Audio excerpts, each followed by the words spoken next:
ഒരു അധ്യാപികയാണ്. Government UPS മഞ്ചവളം സ്കൂളിൽ work ചെയ്യുന്നു. ഡോക്ടർ വിജു ബാലകൃഷ്ണൻ സാറിൻ്റെ നേതൃത്വത്തിൽ പെയിൻറ്ററിനായ നമ്മുടെ മുഖ്യമന്ത്രി എൻ്റെ ഒരു പുസ്തകം പ്രകാശനം ചെയ്തു.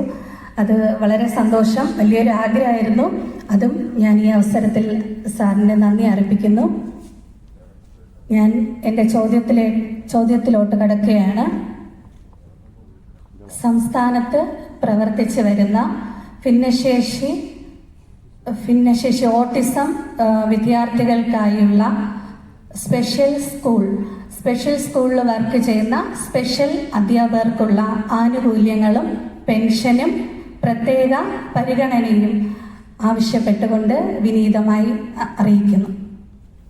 രീതിയിൽ നടപ്പിലാക്കുന്നത് 270 സ്കൂളുകൾക്ക് മാനദണ്ഡങ്ങൾക്ക് അനുസൃതമായി 2024-25 സാമ്പത്തിക വർഷം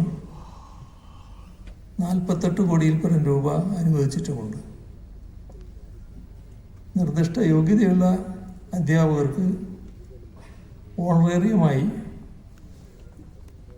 നമ്മുടെ ഖജനാവിൽ നിന്ന് പണം അനുവദിക്കുന്നുമുണ്ട്.